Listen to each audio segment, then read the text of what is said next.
Teraz máme síce poludnie, ale v nasledujúcom rozhovore sa budeme zobúdzať a bude to o tom, čo nás vlastne dokáže prebrať ráno k životu. Presnejšie, aká hudba. Symfóniu si ráno pustí asi málo kto. Disko alebo popik, to už vás bude viac. A čo poviete na rockové pesničky? V štúdiu máme teraz kolegov z rádia, ktoré má rok dokonca v názve. Ak by sme zabudli, majú to na tričkách, že Ivo? A nie je to celkom presne ten názov. Ľubka Tomášiková, Tomáš Tomáčo Kadlec, moderátori rannej show z rádia Anténa Rock. Správne. Rock tam je, ale chýbala tam anténa. Vítajte. Dobrý deň. Zásadná otázka, čo máte ako budenie v mobile? Aké zvonenie? Asi to iba pípa, nie? No neviem.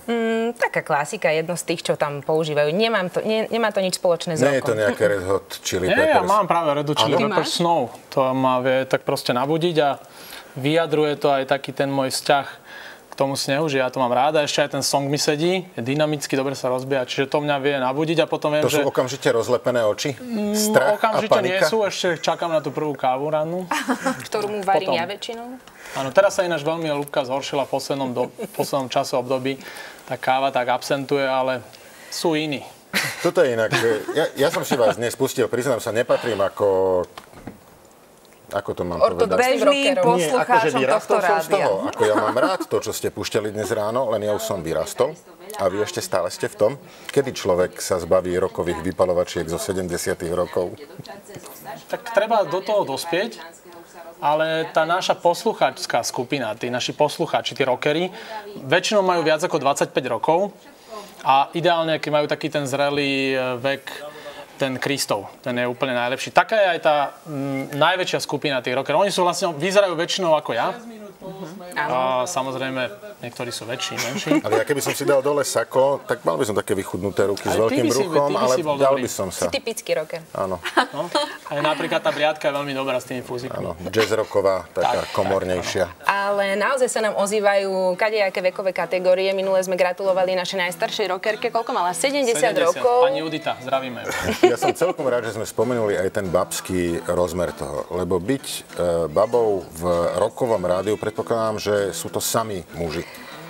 Áno, cítim sa tam ako vo futbalovej šatni, zhruba tak. Nie, Ľubka, musím povedať, že Ľubka sa už tak vycvičila, lebo my sme od 1. októbra 2014 a ona za rok je vlastne tak vycvičená rockerka, že ona by mohla ísť do ktorejkoľvek futbalovej, hokejovej šatne a zvládala by tie mužské debaty. Ona je veľmi šikovná. Sme sledovali, že inak si dokážete ráno urobiť celkom veselé, máte to tam občas s gitarou.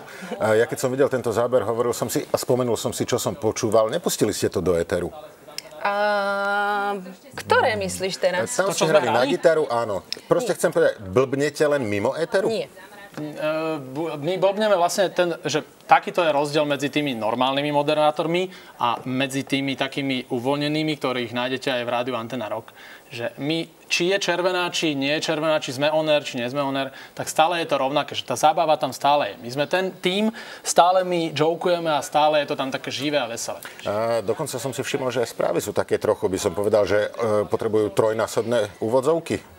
Áno, aj niekedy je to na hrane, priznávam, ale zase, vieš, kto ti má urobiť ráno dobrú náladu? Deti, vieš, nervy, všetci sa ponáhľajú. Tak musíme deti? to... Ale práve, že vy máte od tohto kľúč, ešte spia, keď odchádzate. Ale nie, to je celé to šialené. Deti, rocková hudba, ranné vysielanie, veď podľa mňa rocker je v práci v noci, keď vôbec. Nie, ten rocker je taký rocker, ktorý normálne si odrobí svoju bežnú pracovnú dobu.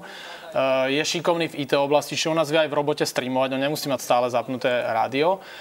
Pošportuje si a ráno, keď ide do práce alebo vezie deti do školy, tak vtedy má zapnuté Anténa Rock. A ja napríklad medzi 7 a 8 veľmi už opatrne jokujem, lebo veľa, aj môj syn ide do školy. Že manželka počúva. A napríklad aj moja manželka málo počúva, to je dobré. O 6. A tieto ranné vysielania, to musíte byť vyspatí. Kedy ste boli naposledy na poriadny rockový koncert, taký, že žúrka do rána? Vieš čo, mne a rovno do rádia, že? Ja mám problematické dni streda a štvrtok, keď je Liga majstrov, lebo ja v tom športe stále som akože doma, lebo ja si aj ten šport robím. To si nechám neskôr, lebo to mi takisto nejde k tomu. Ale akože to končí o 23. Čiže o polnoci zaspíš a 4:30 stávaš. Tak vtedy je to trošku...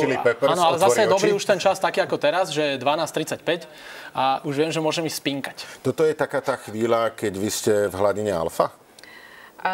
Občas sa zadarí, ale veľmi málo. Určite častejšie túto Tomáčo spí po obede, ako ja. Ja po obede spíme a ten deň je rozdelený na dve časti. Ráno spánok obednejší, po obede beriem syna zo školy a už zase začínam ten šport a zase ide ďalšia tá fáza. Dve časti má deň. Šport, mnohí u nás ťa poznajú, moderuješ bežecké akcie. To sa dá zvládnuť? Nemá rocker sedieť na pive a kašľať na nejaké tie pohyby? Nie, lebo tí rockery majú radi šport a veľa aj tých poslucháčov našich ma vidí na tých akciách, aj chodia, aj sa prídu pozdraviť a veľmi mi je ľúto, že práve ty a Andrea, akurát vy, okrem jediný z Jojky, vlastne nebežíte. Čiže ja pozdravím Janka Mečia, veľkého maratónca. Iba v Horskom parku mimo akcií. Utajene, ja ani v Horskom parku by ste ma nenašli, ale fandím vám samozrejme.